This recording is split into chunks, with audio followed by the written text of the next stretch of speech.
É isso aí, gente, graças a Deus. Eu sei que Deus tem uma palavra para a sua vida nessa noite. Eu sei que o Espírito Santo vai falar ao teu coração.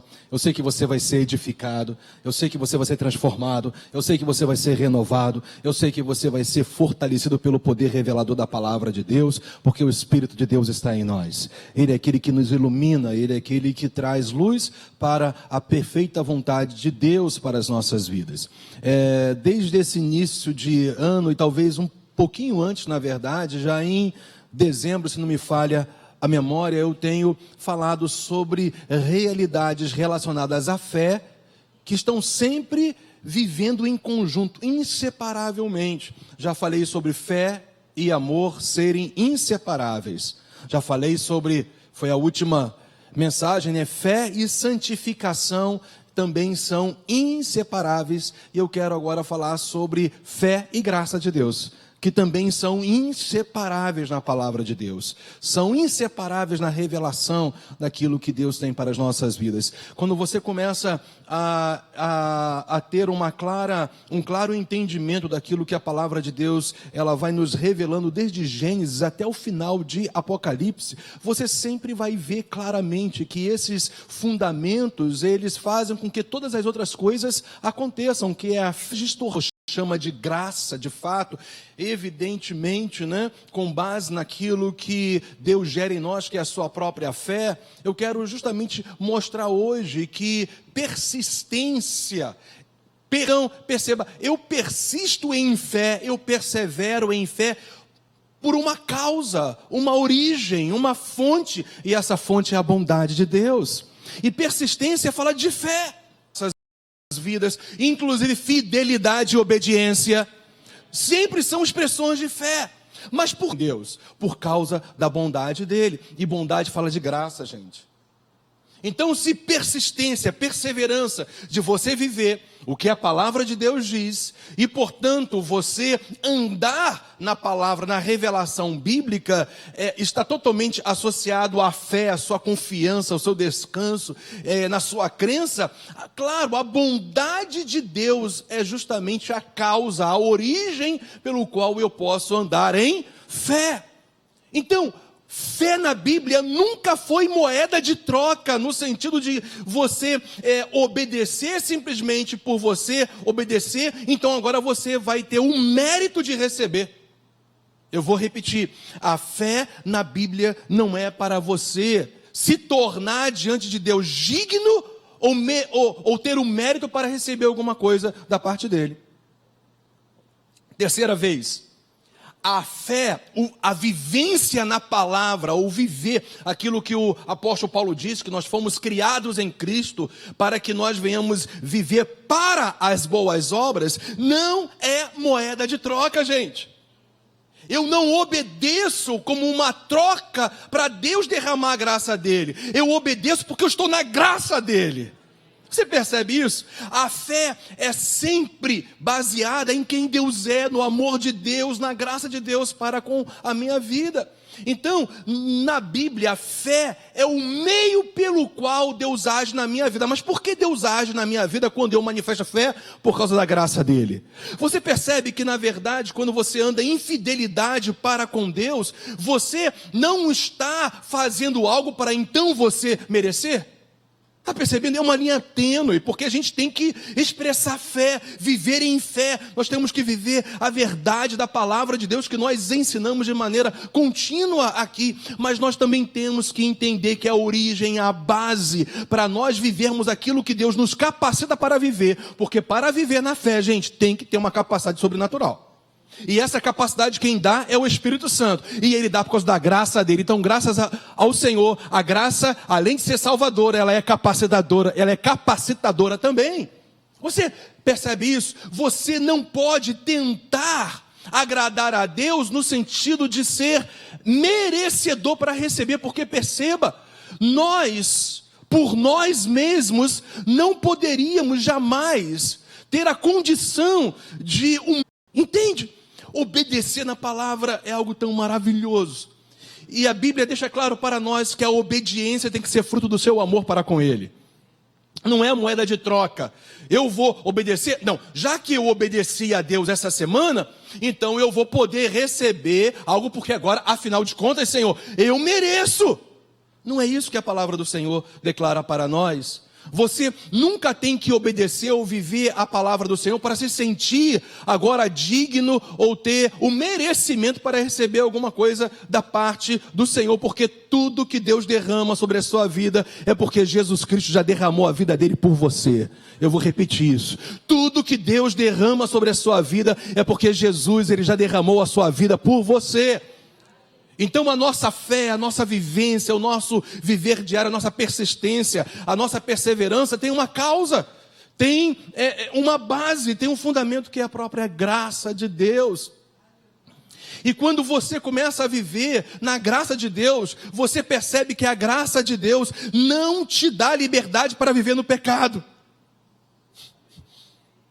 Pelo contrário, quanto mais você conhece a verdade do amor, da bondade de Deus sobre a sua vida, mais você quer expressar obediência, fidelidade, entrega, rendição, confiança, descanso, se apropriando, gente. A salvação que nós recebemos é pela graça, não é para que ninguém se glorie, ok? Porque naquele grande dia ninguém vai poder se gloriar. Eu recebi isso e aquilo outro porque eu fui merecedor. Não, você recebeu tudo de maneira gratuita da parte de Deus. E escuta, até a capacidade de viver na fé é graça do Senhor sobre a sua vida. E isso implica de você fazer a sua parte, cooperar continuamente com Deus. E é sobre isso que eu quero falar nessa noite. Porque persistência, e você vai entender um pouco mais o que está sendo colocado, é justamente uma expressão da fé. E essa persistência, ela está baseada em quem Deus é. Deus é generoso, Deus é bondoso, Deus é bom. A bondade do Senhor vai nos acompanhar todos os dias de nossas vidas. E isso nos capacita a viver na fé. E quanto mais você olha para a graça de Deus, mais você quer se separar. Mais você quer se santificar, mais você quer agradar a Deus com a sua fé. Deus, ele recompensa aqueles que vivem na fé. E eu quero repetir mais uma vez isso, na fidelidade e na obediência também.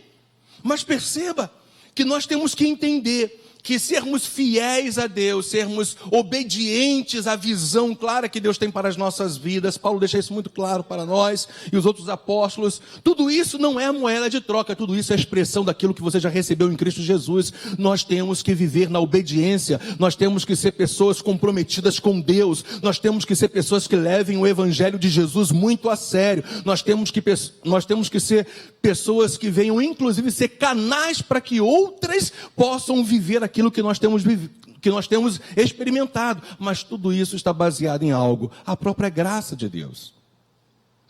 Então, Lucas 18, versículos 1 e 8, é um texto que vai ampliar o nosso entendimento em relação a isso. Porque aqui nesse texto, o tempo todo está sendo revelado fé e a graça de Deus andando em conjunto. Porque está escrito aqui, olha, e é justamente uma parábola, né? E o Senhor Jesus, ele ensinava muito por parábolas. Ele pegava fatos do dia a dia e inclusive realidades ou fatos que haviam ocorrido. E ele então pega essas realidades do dia a dia das pessoas e faz disso um ensino. Eu creio que essa parábola, que é chamada aqui a parábola do juiz iníquo, foi um fato que estava acontecendo e que a gente sabe que historicamente já acontecia. A gente vai entender por quê. Então, olha só o que diz essa parábola. Disse-lhe Jesus uma parábola sobre o dever de orar sempre, e o que, gente? E nunca esmorecer. Fé, crença, é isso que o Senhor está falando aqui. Porque você só pode orar sempre e nunca esmorecer se você for uma pessoa perseverante na fé. É sobre isso que o Senhor está falando aqui para nós. E ele continua: havia em certa cidade um juiz que não temia a Deus, nem respeitava homem algum. Havia também naquela mesma cidade uma viúva que vinha ter com ele dizendo, ou seja, ia aquele juiz, e ela então dizia para ele, julga a minha causa contra o meu adversário, o meu inimigo, o meu opressor, aquele que está gerando dificuldades na minha vida. Eu estou aqui para mostrar a minha causa para você. Essa era a realidade que essa viúva estava falando com aquele juiz. Versículo 4, ele, o juiz, por algum tempo não a quis atender, mas depois disse consigo, bem que eu não temo a Deus, nem, olha, ele era consciente disso. Ele diz, bem que eu não temo a Deus, nem respeito a homem algum. Todavia, como esta viúva me importuna, persiste, persevera, não retrocede, não esmorece, julgarei a sua causa, para não suceder que, por fim, venha o quê? A molestar-me.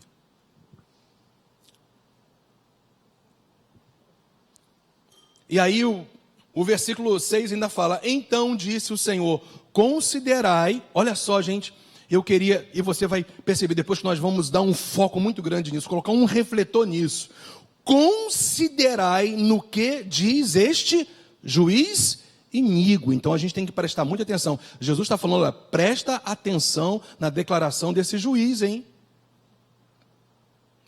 Não fará Deus justiça aos seus escolhidos, aos salvos, aqueles que creram nele, que a ele clamam dia e noite, embora pareça aos nossos olhos demorado em defendê-los?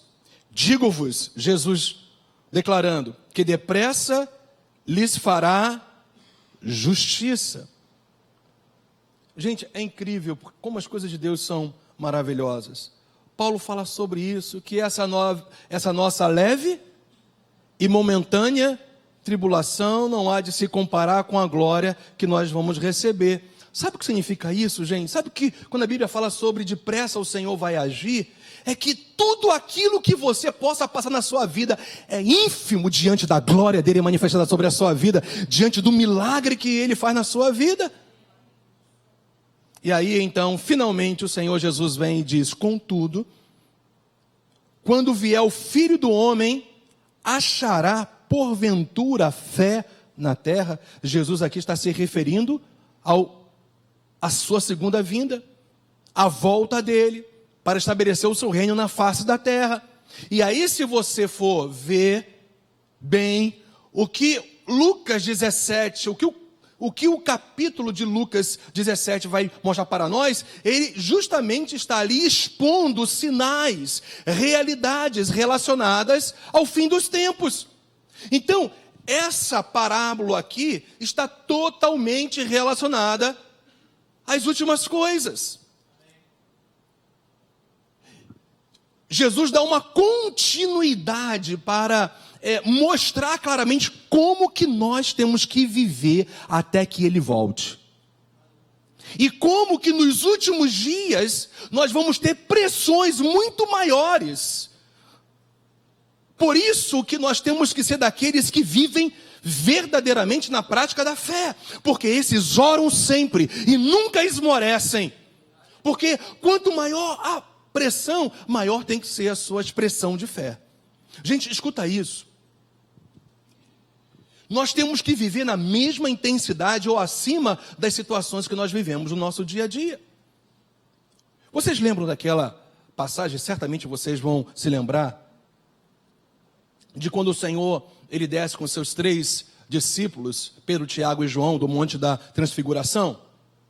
E aí então tinha um pai literalmente desesperado, que tinha um filho possesso de demônios, que trazia, enfim, algo tão terrível para a vida daquele jovem, um espírito opressor, uma enfermidade terrível, jogava aquele jovem no fogo, na água, e havia um descontrole mental, emocional, trazia males físicos, enfim. E aquele pai desesperado, primeiramente ele vai procurar os discípulos, porque Jesus não estava ali, ele vai então aos discípulos. Escuta isso, os discípulos já tinham expulsado muitos demônios, os discípulos já tinham curado muitas pessoas, Os discípulos já tinham visto, não só Jesus operar milagres, mas eles tinham se apropriado daquela palavra que o Senhor também disse para eles. Vocês podem ir e em meu nome vocês curarão os enfermos. Vocês vão impor as mãos sobre os leprosos, ou vocês vão limpar os leprosos, vocês vão libertar vidas. E eles, escutem isso, já haviam experimentado essa realidade, mas eles não conseguiram expulsar aquele demônio. E o pai mais desesperado ficou. E aí Jesus chega com os 3 discípulos que estavam no Monte da Transfiguração com ele. Ele vê aquela confusão ali. E aí ele chega e aquele pai vai falar para o Senhor que os seus discípulos não conseguiram expulsar o demônio do seu filho. E o estado dele continuava terrível. E o Senhor Jesus então, ele fala algo muito interessante. Ele fala, olha só, vocês agora na intimidade com os seus discípulos, ele diz, olha, vocês não conseguiram expulsar aquele demônio por causa da pequenez da vossa fé. Por causa da não durabilidade da sua fé. Por causa da falta de posicionamento da sua fé. Aí o que Jesus faz? Jesus atrela a fé à oração e jejum. Porque há castas demoníacas que só vão ser expulsas com jejum e oração e jejum como queiram. Porque, gente, eu vou mostrar para vocês, a oração é a expressão fundamental de fé. Orar sempre, escuta, é a vida cristã normal. Talvez alguns acham que isso é o anormal. Alguém que está num patamar.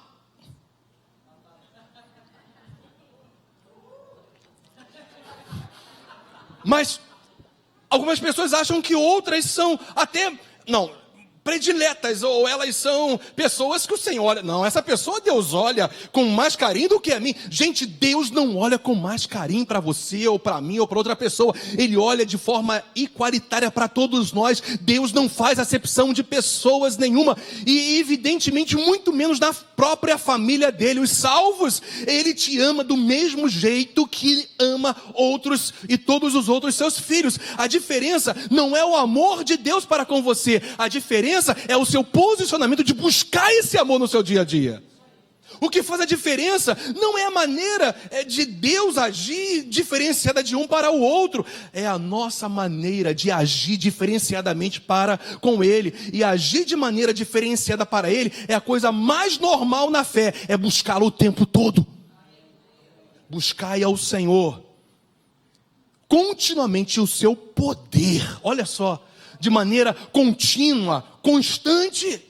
Eu vou repetir, gente, viver num propósito contínuo de oração, orar sempre é um dos maiores, ou é um fundamento claro de uma expressão de fé. Orar não gera fé, o que gera fé é a palavra e é a praticidade nela. A Bíblia fala que, lá em Hebreus capítulo 5, que os maduros na fé são os experimentados. Ou seja, os que vivem o que já sabem. Então, a fé é gerada pela verdade de Deus, mas quando ela também é praticada. E quanto mais você pratica, você vê o poder de Deus se manifestando na sua vida. E evidentemente a sua fé vai sendo edificada. Eu ouvi muitos anos e tinha um tempo que era uma febre na igreja de testemunhos de ex daquilo outro, né? E aí as pessoas falavam, eu fui edificado na minha fé, porque eu vi... Gente, testemunho não edifica a nossa fé. Testemunho é a prova que o nosso Deus age por meio da fé. E a gente dá glórias a Deus e o louva. O que edifica a sua fé é você conhecer a verdade e viver pela verdade. Percebe isso? E a oração é essa expressão. E o que Jesus faz? Vocês não conseguiram expulsar esse demônio porque vocês deixaram o propósito maior de estar continuamente em total dependência do Pai, viver se rendendo a Ele, viver em comunhão com Ele no dia a dia, e ter tempos específicos em excelência para se separar, porque esse é o jejum. E eu estou falando de fé e graça. O jejum não é um meio para você merecer a bênção de Deus, porque na verdade você já tem todas as bênçãos de Deus sobre a sua vida por Cristo Jesus. Você percebe isso? Mas o jejum te faz uma pessoa mais sensível. O jejum num momento específico que você se separa para se dedicar mais à meditação da palavra, à oração, a você buscar mais ao Senhor num dia específico, num propósito específico. Gente, olha só, jejum não é só ficar sem comer. Eu vou fazer um jejum hoje, meia-noite. E amanhã, meio-dia, eu acabo. Mas só que você não tirou um tempo para buscar o Senhor. Você só ficou sem comer, você não jejuou, espiritualmente dizendo. Dieta, maravilha, faça isso, quem sabe, para perder um pouquinho de quilo, não tem problema. Mas espiritualmente não te acrescentou, porque jejum na Bíblia sempre está associado à separação, a um tempo especial com Deus, a você inclusive crescer no seu relacionamento com Deus, pela oração. Por isso que o Senhor Jesus diz, vocês não conseguiram expulsar essa casta demoníaca, porque vocês deixaram de viver no propósito de depender do Pai. E eu vou te falar, a maior expressão de dependência do Pai é você viver orando. É você orar sempre. Gente, olha só, se tem algo que expressa uma realidade que você depende do Pai, é porque você é alguém que ora. Se você é alguém que até hoje nunca andou no propósito de orar, você está falando, eu não dependo de Deus no meu dia a dia. Não, pastor, jamais iria declarar isso. Eu sei, mas só que você está declarando com as suas atitudes. Quando eu deixo de buscar Deus no meu dia a dia, eu estou falando, Deus, eu não preciso do Senhor agir hoje. Gente, olha só, quando Jesus ensina sobre o que é chamado a oração do Senhor, ele fala sobre que nós devemos orar pelo pão de cada dia. Ele está se referindo, evidentemente, a algo material, mas escuta o que eu vou te falar, escuta, por quê? Jesus está falando sobre orar sempre, e havia um propósito envolvido específico nisso. Escuta isso. Uma situação pode ser a mesma, ok? Em termos de fundamentos e tal, mas sempre há mudanças de circunstâncias. Sempre é uma situação pelo qual você pode cobrir em oração, mesmo que você esteja apresentando as mesmas situações para Deus, em relação a algo que já está acontecendo há algum tempo. Quando você flui na oração, você se posiciona especificamente em relação àquilo que você tem que orar naquele dia, porque há uma porção diária para o Senhor realizar na sua vida, quando você é alguém que ora sempre, inclusive em relação a algo específico. Então Jesus está deixando claro para nós, nessa situação que ele repreende aos seus discípulos e na intimidade, então ele conversa com eles, olha só, vocês deixaram o propósito de ter uma intimidade contínua com o Pai e depender dele, porque escuta isso, gente, se você venceu uma situação maligna ontem, sabe de uma coisa, a ação opressora vai piorar, porque o diabo já sabe que você não vai cair nas mesmas situações que você caiu ontem. Então pressões novas, às vezes mais opressoras, vão acontecer. Então o que eu tenho que fazer é viver na intensificação da minha comunhão com o Pai. Porque você não precisa se preparar assim, eu tenho que expulsar um demônio, a situação está difícil agora, então eu vou jejuar. Se você faz isso só como algo de escape, porque a situação é emergencial, você está saindo fora do propósito, porque oração e jejum não é para emergência, é para prevenção. É você estar sempre preparado para agir no poder do Espírito. É você estar sempre preparado para agir na autoridade que você já tem em Cristo Jesus. Gente, a autoridade é nossa, não tem demônio que possa tirar. Deus ele já selou, ele já nos marcou. Nós somos filhos dele, nós temos autoridade, gente. O problema não é a autoridade que você já tem. O problema é você agir naquilo que você já tem. E você começa a agir naquilo que você tem com ousadia e intrepidez quando você reconhece que você precisa depender do Pai todos os dias. Orar sempre e nunca esmorecer. Está totalmente associado à fé.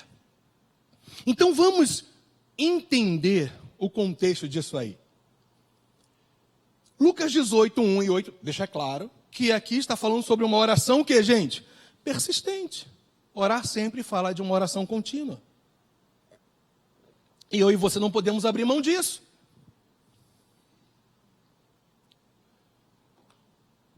E um outro dado importantíssimo aqui é que nós temos que orar persistentemente, perseverantemente, constantemente, continuamente, sem jamais esmorecer.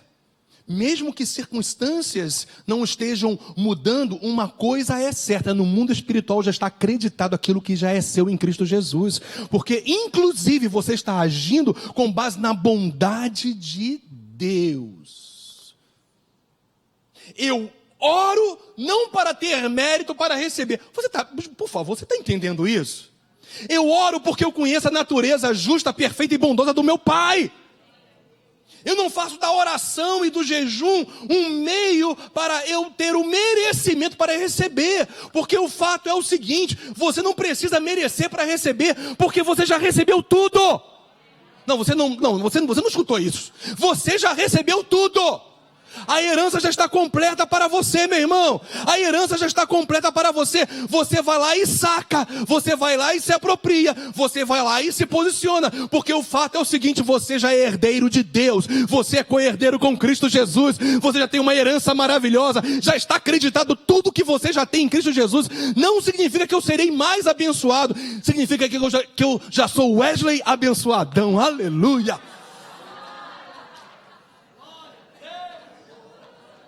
E para de pensar de Wesley safadão, hein? Eu entro de sola nisso aí, rapaz. Um dia desse, eu não sei onde eu estava, não sei se foi aqui na igreja. Tinha uma filhinha, acho que tinha os seus 6 aninhos, 7, não sei, agora eu não me lembro bem. Eu estava conversando com alguém, acho que foi aqui sim. Aí alguém, pastor Wesley pra cá, Wesley pra cá. Ih, mãe, eu escutei, gente, Wesley safadão. Aí a mãe não sabia onde enfiar a cara e tal. Eu vi aquele constrangimento. Eu falei, não precisa, é brincadeira. Mas olha só, eu não sou o Wesley safadão, sou o Wesley abençoadão, tá bom? Mas, gente, você está entendendo isso? Gente, se eu pudesse ter um bisturi celestial, mas o anjo do Senhor vai estar aqui com um bisturi celestial hoje. Ele vai dar uma costurada aí no seu coração. Gente, você já tem tudo o que você precisa. Você já está provido. Perceba, você não será provido, você já está provido. Você só vai receber aquilo que você já tem. Aleluia. Falei a 120 km agora por hora. Aleluia. Você já tem. Você percebe, você já tem. Por isso que eu posso confessar com a minha boca aquilo que está cheio no meu coração. Porque eu sei em quem tenho crido. Eu conheço a natureza justa, perfeita e bondosa. Então eu me movo pela fé, não para receber um mérito. Não para então agora você vai ser digno para receber. Não, eu persisto e não esmoreço, porque eu sei que o Senhor dos Senhores está comigo. O Deus bondoso, o Deus perfeito, o Deus justo está comigo. Não vai haver adversário, opressor, injustiça, circunstâncias, angústias, decepções, frustrações, tristezas que vão me parar. Por quê? Porque eu sei que o Senhor está comigo, até mesmo se eu andar pelo vale da sombra da morte, o Senhor está comigo. A sua sombra vai me proteger. Ele será o meu escudo, o meu broquel. Ele é minha fortaleza e o meu escudo. Ele é a alegria da minha salvação. Nele está a fonte, como o pastor Maurício falou hoje. Ele é uma fonte inesgotável. Não para, não para, não para e não para. E eu estou ficando um pouquinho animado. Aleluia. Por causa dele, gente. Você entende? Nós temos que expressar sim a nossa fidelidade, a nossa obediência. Nós temos que ser comprometidos com esse Deus maravilhoso. Nós temos que confiar nele, se descansar nele, viver os milagres dele, a herança que nós temos em Cristo. Tudo isso é maravilhoso, mas entenda, você já tem tudo isso, porque a obra de Jesus, ela não foi feita em parte, ela foi perfeita, eterna e definitiva por você. Eu tenho tudo que o Pai planejou para mim, porque Jesus fez uma obra completa a meu favor. Aleluia! Eu sou grandemente abençoado, altamente favorecido e profundamente amado. Por quê? Por causa de mim? Gente, a Bíblia fala que Deus nos amou quando nós éramos inimigos dele. E aí olha que coisa linda que Paulo fala.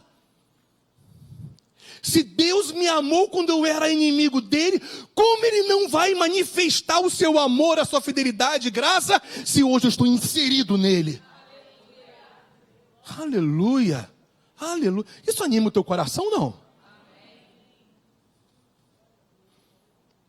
Umas 3 realidades de Lucas 18, 1 a 8. Deixa você descansar um pouquinho da minha voz. Está com a rachada.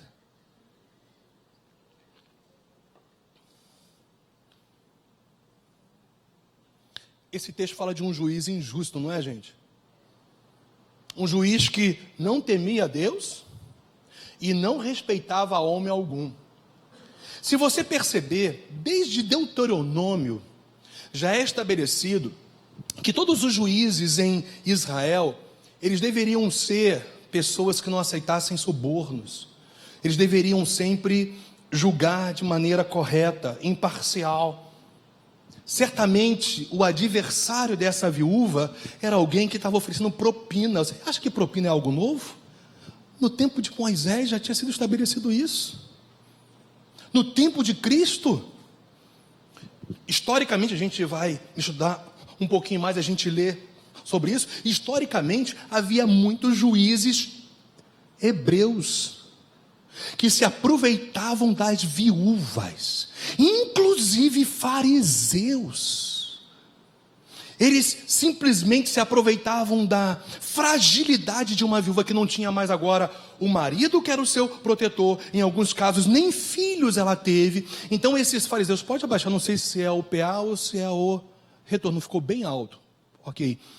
E eles então inclusive invadiam as suas casas com pretensões de tirar delas viúvas. Quando a Bíblia fala para nós cuidarmos das viúvas de maneira amorosa, generosa e doadora. Não viúvas preguiçosas, mas viúvas necessitadas. Mas nós temos que cuidar. E esse juiz injusto, com certeza, dentre outras coisas, ele estava aceitando o suborno desse inimigo, desse adversário, dessa viúva. Essa era a condição. Gente, em nome de Jesus, entenda, essa mulher, ela persistiu. Essa mulher pode ser uma representatividade da igreja do Senhor Jesus Cristo, que não desiste daquilo que ela sabe que é direito dela. E o que é direito seu e meu é toda herança que Jesus conquistou na cruz do Calvário por mim e por você. É direito nosso. Não adianta nenhum sistema maligno, que é uma representatividade agora nesse juiz injusto, não adianta nenhum sistema maligno tentar se opor àquilo que Deus já estabeleceu. Gente, o que Deus decretou, o pastor Hélio esses dias falou claramente sobre isso. Aquilo que Deus estabeleceu e decretou já é seu. Não adianta o inferno se levantar, já é seu. Agora, como que eu vivo isso? Me posicionando dessa maneira, orando sempre e nunca esmorecendo. A viúva, gente, o viuvinha maravilhosa foi essa. Ela era persistente, era perseverante. Primeiro, escuta isso, ela conhecia os seus direitos. O grande problema da falta de intrepidez, a falta de ousadia de muitos na igreja de Jesus, porque não conhecem os seus direitos em Cristo. E se abatem com as injustiças ou com o sistema maligno. Você não foi salvo para viver abatido. Você não foi salvo para viver abatido. Ações contrárias podem se levantar, mas em nenhum momento você vê na Bíblia que você tem que ser abatido, você tem que ser destruído, porque a rocha eterna nos sustentará até o fim, e a rocha eterna é aquele que estabeleceu a vitória que nós já temos e teremos sempre no Senhor. 2 Coríntios capítulo 2, versículo 14, nós vamos triunfar sempre. Deus nos conduzirá sempre em triunfo. Ser conduzido sempre em triunfo não significa que não vão haver angústias, aflições, vão haver ações contrárias sobre a sua vida, a sua casa, a sua família, mas uma coisa é certa, você não pode esmorecer, porque o Deus que prometeu é fiel para cumprir. Persistir na sua intimidade com o Pai. Pastor Maurício estava falando hoje pela manhã da necessidade da gente ter uma continuidade na nossa oração. E foi do Espírito, tá, pastor Maurício? Que na verdade essa mensagem já estava preparada um tempinho já, durante essa semana. Então foi de Deus mesmo. Ele está falando sobre essa necessidade de nós continuamente estarmos orando. Mas gente, escuta que eu vou te falar. A excelência da continuidade de você orar, que o pastor Maurício estava deixando claro para nós hoje pela manhã, ela é uma expressão da excelência do lugar secreto.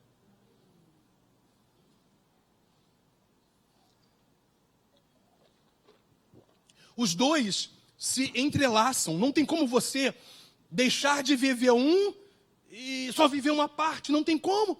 Porque o fato é o seguinte, quando você tem tempo com Deus, você vai estar ligado durante o dia para orar no momento, porque a gente sabe sobre isso, né? A gente aprende sobre isso, inclusive na escola Atos. Orar sem cessar fala de você ter sempre um espírito inclinado para orar quando Deus te chama para fazê-lo. Não é você orar o tempo todo, no sentido de declarar palavras ou orar, porque afinal você tem outros compromissos no seu dia a dia, mas é orar na hora que o Espírito de Deus está falando para você orar. Mas isso acontece, essa sensibilidade ao Espírito Santo acontece quando você tem tempo em excelência com Deus. Orando sempre, não fala só de orar na emergência, numa situação que aconteceu e agora você precisa falar com Deus, mas fala de você estar continuamente na presença do Senhor, no sentido de você buscá-lo em oração, para que em cada momento da sua vida você flua em oração, de acordo com a inspiração e a direção do próprio Espírito de Deus. Porque, gente, quando nós somos inspirados pelo Espírito de Deus para orar, pode saber de uma coisa, não vai ficar pedra sobre pedra daquilo que está sendo levantado contra a sua vida. O Senhor prevalecerá em você, através de você, e na verdade, nós buscamos a vitória da cruz e simplesmente nos posicionamos em fé. Gente, o inferno já foi exposto, a vergonha publicamente, a ignomínia é o termo bíblico. Não tem como, o inferno já está derrotado na sua vida, os demônios já estão derrotados na sua vida, tudo mais que queira se levantar sobre a sua vida, qualquer situação, porque Deus te valerá, é o que a palavra do Senhor diz. Coisa linda, mas você tem que entender que essa mulher persistiu porque ela conhecia os seus direitos. Falta de conhecimento gera destruição. Deus não quer que em nenhum momento você seja destruído. E às vezes nós questionamos a Deus, Senhor, por que eu estou vivendo essa destruição? Então, se de repente você não sabia, então vamos fazer uma autoanálise. Você tem vida de oração? Você tem comunhão com o Pai? Você conhece os seus direitos? Você é intrépido, ousado para se apropriar do que é seu em Cristo? Você se posiciona com firmeza? Gente, está escrito que o diabo está ao nosso derredor. E a Bíblia fala para nós resistirmos o diabo firmes na fé. E essa fé fala do conhecimento que você tem de Deus, das promessas dele, e no nosso caso como filhos, dos nossos direitos em Cristo Jesus. Porque pessoas são abatidas, destruídas em meio às pressões, a um sistema maligno que tenta gerar justamente isso, um abatimento, uma destruição, uma angústia continuada, uma desistência. Por quê? Porque falta muitas das vezes conhecimento dos direitos que nós temos em Cristo. Falta você colocar diante de Deus a sua vida dia após dia com excelência, orando, buscando a Deus. Falta sensibilidade de estar andando com Deus. Gente, eu não quero ser somente filho. Talvez sou estranho, porque eu falei sobre que filhos têm as suas heranças, não é isso? Maravilhosas em Cristo, mas eu não quero ser só filho de Deus. Eu tenho orado isso com Deus. A palavra que Deus me deu especificamente, parecendo, foi intensificação. Intensidade. Eu vou buscar Deus mais do que eu buscava. Intensidade. E eu estou entendendo por quê. Notícias vêm. Situações vêm, mas a paz, gente, eu e Rafa estávamos concordando com algo na sexta-feira, em oração aqui, algo que eu falei para ele, Rafa, vem concordar comigo a respeito desse detalhe, e nós oramos, concordamos em fé. Gente, como é maravilhoso você saber que Deus está no controle da sua vida. Como é maravilhoso saber que Deus já escreveu todos os seus dias no livro dele. Graças a Deus que nós vamos viver todo o propósito do Senhor para as nossas vidas até o fim. Mas por que muitas das vezes o povo de Deus, os filhos de Deus, eles se acomodam em simplesmente ir ao encontro? E, gente, você não é igreja porque você vem na igreja. Eu ouvi algo, Rafa, muito interessante esses dias, de um pastor amigo, um jovem pastor inclusive. Ele falou algo que ele não se lembrava quem havia declarado isso, mas ele falou assim, olha só. Para que haja vida no culto, tem que haver culto na vida. Legal, né, Wellington? Gente, eu sei que Deus quer derramar uma glória sobre nós em cada encontro. Eu sei que é algo poderoso, gente. Eu sei que Deus quer nos nossos encontros, em nossa unidade de fé, de adoração, fazer coisas extraordinárias. Deus quer usar a academia da fé como nunca antes. Deus quer usar a vida dos nossos pastores como nunca antes.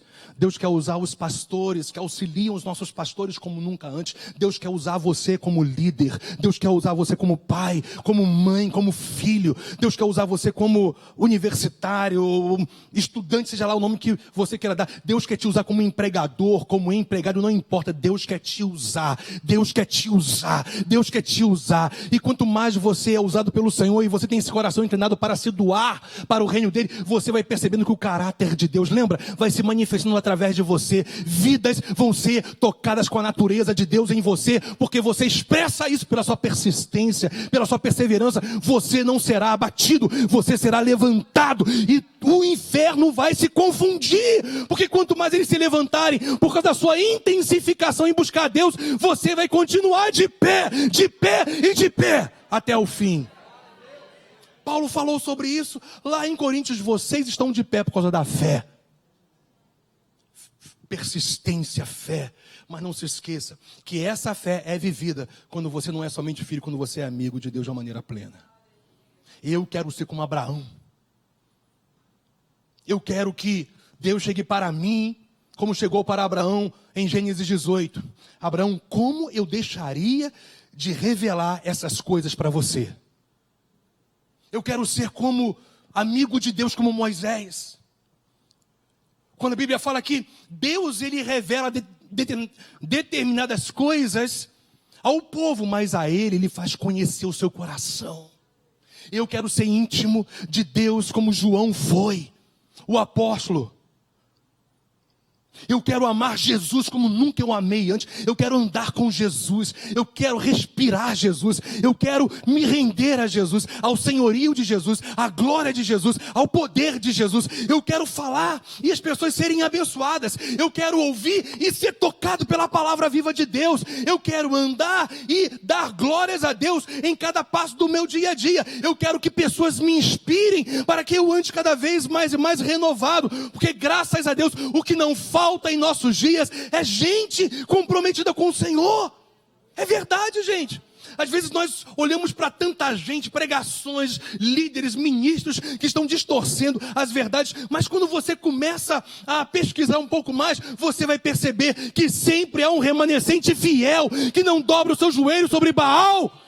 E eu quero ser como essas pessoas. Você sabe como Hebreus 12 começa? Falando sobre a nuvem de testemunhas.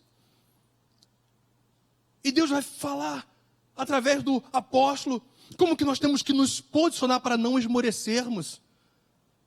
Mas ele vai falar, olha só, olhem, pratiquem aquilo que eles praticaram. Lá em Hebreus 11, aquela galeria dos os heróis da fé.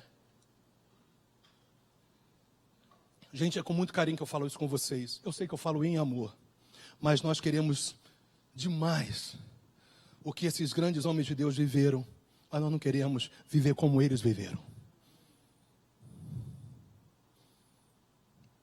Nós queremos os mesmos resultados, mas nós não andamos como eles andaram.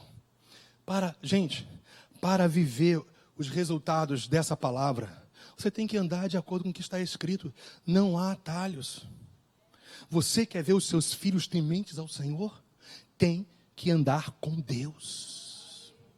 Porque aonde há um homem, um pai e uma mãe que andam com Deus, nenhuma malignidade prevalecerá. Gente, graças a Deus, as janelas, eu falo isso de forma simbólica, as janelas e as portas da minha casa estão seladas com o sangue do Cordeiro. Não entra demônio, não entra destruição, não entra desarmonia. A paz, a alegria. Eu já falei uma vez aqui, depois da presença de Jesus, o lugar que eu mais amo estar é na minha casa com elas. Com a minha esposa e com as minhas filhas. Eu amo estar na minha casa. Porque eu sei que na minha tenda não vale encantamento. Aleluia! A tenda do profeta é maravilhoso, glória a Deus. Há festas também na tenda do profeta, aleluia. Porque simplesmente a gente passa a perceber que não se trata de você se esforçar no sentido humano para receber. Se trata de você viver o que você já tem em Cristo, na persistência da palavra do Senhor. E eu preciso acabar. E havia essa figura desse adversário. Eu já falei algumas coisas sobre ele. Era um opositor. Talvez alguém que tolhiu essa viúva de alguma coisa. Fez algo contra ela, que não era direito dele. Então ele vai ao juiz, dá uma propina, esse juiz corrupto. E aí então esse juiz não quer julgar a causa dessa mulher. Ele sabe que pela lei não tem jeito, mas só que essa mulher... Acho que eu vou dar um pulinho aqui, aleluia. Me segura, Espírito Santo.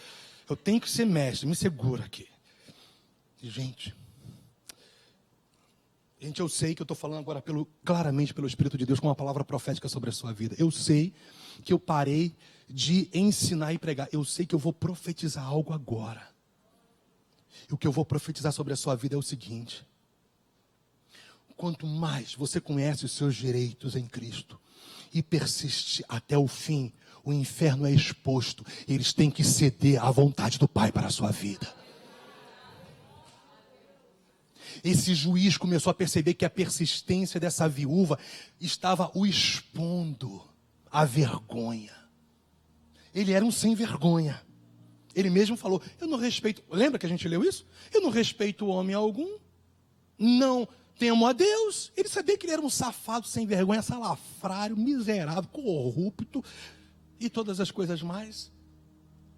Mas chegou um ponto que ele estava sendo tão exposto pela persistência da viúva, que ele falou: não é porque eu temo a Deus, não é porque eu respeito a homem, eu vou dar o que essa mulher é direito dela por causa da persistência dela. Persista, irmã, persista. Irmão, persista. Filhos de Deus, persistam, persistam, persistam. Orem sempre, tenham intimidade com Deus, cresçam na sua intimidade com Deus. É claro que intimidade não é de um dia para o outro, é continuidade, é busca, é intensidade, é buscar o Senhor, é querer vivenciar aquilo que os homens de Deus, as mulheres de Deus, eles vivenciaram e vivenciam em suas vidas. Mas viver como eles viveram também.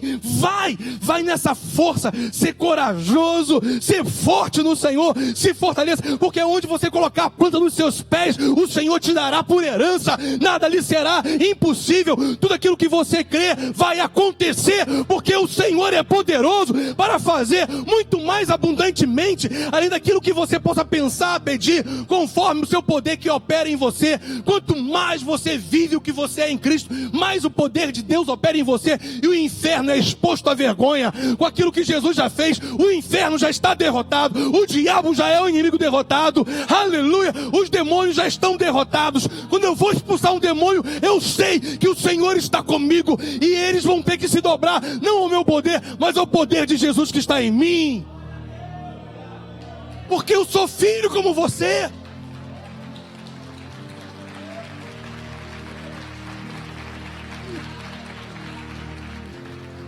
Eu sou filho como você. Eu tenho as mesmas heranças que você tem. Mas o diferencial é que quanto mais amigo eu me torno de Deus, eu vou perceber também que haverá situações opressoras que terão que ter uma ação contrária por uma intensificação maior da minha parte. Escuta o que eu vou te falar. Fiquei até cansado. Você tem que viver um relacionamento crescente com Deus, mas por causa desse relacionamento crescente com Deus, você também vai perceber no seu espírito que vão haver momentos piores do que já houve antes, e você vai intensificar, não como ato emergencial, mas preventivo, e você vai se posicionar. E aí o Senhor vai poder olhar para você e falar: servo bom e fiel. você entendeu que a oração e jejum não é um meio de mérito para receber, mas é um estilo de vida a viver. Separação, vida. E aí esse orar sem cessar no seu dia a dia, como Neemias era, gente. Vai ler o livro de Neemias. Você vai ver que esse homem de Deus, ele muitas das vezes fazia orações de acordo com a necessidade daquele momento. Ele orava exatamente conforme a vontade de Deus, mas isso não era automático. Ele tinha vida com Deus.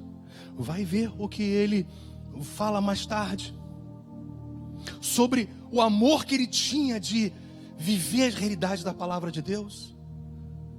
É isso que Deus tem para a sua vida. É isso que Deus tem para a sua vida. Eu quero concluir só com 2 pontos, dizendo para você, primeiramente, o seguinte: a fé perseverante tem que ser uma realidade até o fim. Eu vou repetir, a fé perseverante tem que ser uma realidade até o fim. Não fará Deus justiça aos seus escolhidos, que a Ele clamam dia e noite, embora pareça demorado em defendê-los? Digo-vos que depressa lhes fará a justiça. Contudo, quando vier o Filho do Homem, achará porventura a fé na terra? Deus vai achar a fé em você? Você vai perseverar até a volta do Filho do Homem? A conclusão que nós chegamos, que o grande anseio de Jesus para comigo e para com você, é que você ore sempre, no sentido de comunhão, intimidade, petições, súplicas, orações, intercessões, tudo isso com ações de graças, conhecendo os seus direitos em Cristo Jesus de maneira excelente, um tempo excelente com Deus, tempo de intimidade, para que no seu dia a dia você flua no Espírito, na oração sem cessar. Mas isso tem que ser até o fim, porque é isso que vai fazer com que você não esmoreça diante das injustiças, das ações malignas ao seu redor e diante também do seu adversário. Última conclusão que a gente chega é essa aí, ó. A fé em Deus tem que ser praticada com base em sua graça. Eu não pratico a fé para merecer receber. Eu pratico fé porque eu já estou na graça de Deus. Eu obedeço não para ter o mérito para receber. Eu obedeço porque eu amo o meu Deus que me amou primeiro. Isso é viver na graça do Senhor. Vamos ficar de pé, meu irmão.